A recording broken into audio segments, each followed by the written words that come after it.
My son's school called me and asked, "Why did we find your son unconscious in the bathroom?" "Why are you asking me? He should be in the hospital right now." I jumped out of my chair when they explained. The secretary told me they couldn't authorize emergency services because my wife hadn't signed off on that permission and said I needed to get there as fast as possible because his lips were turning blue.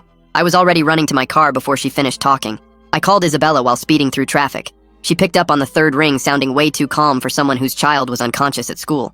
When I asked why she didn't authorize emergency services, she gave me an answer that made my blood freeze. Because I don't trust the medicine. That's the same reason I didn't vaccinate him. Her voice was matter-of-fact, like she was discussing grocery shopping. "What do you mean you didn't vaccinate him?" "We agreed to do it." I swerved around a slow driver, nearly clipping their mirror. "Because real science doesn't lie." She hung up before I could respond. 8 years of marriage and she'd been lying about our son's vaccines. All those pediatrician visits where she must have forged documents or found some quack doctor to sign off on exemptions. All while I thought we were on the same page about our child's health. The school parking lot was chaos when I arrived. An ambulance sat by the entrance with its lights off because they couldn't treat a minor without permission. I sprinted past them into the building where the principal met me at the door. He led me to the nurse's office, talking rapidly about finding Ryan unresponsive and how long he'd been out. Ryan was on the small bed, looking smaller than he should at 10 years old. His skin had a grayish tint, and his breathing was shallow. I scooped him up without hesitation and ran back to my car. The ambulance crew tried to stop me, but I wasn't waiting for paperwork while my son's lips were blue. The drive to the hospital was the longest 15 minutes of my life. I kept reaching back to shake Ryan's shoulder and talking to him constantly, telling him to wake up, to stay with me.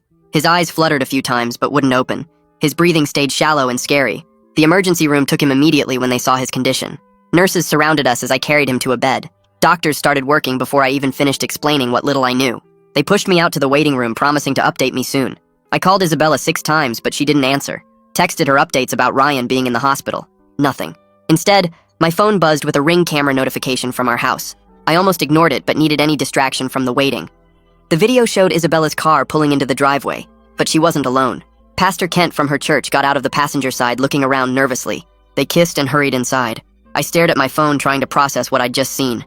A nurse called my name before I could spiral further. Ryan was stable and awake. I practically ran to his room where he looked small and fragile against the white sheets, but his eyes were open and focused. I hugged him carefully while trying not to cry. "What happened, buddy? Do you remember anything?" Ryan's voice was raspy but clear. "My teacher. She gave me too much galaxy gas.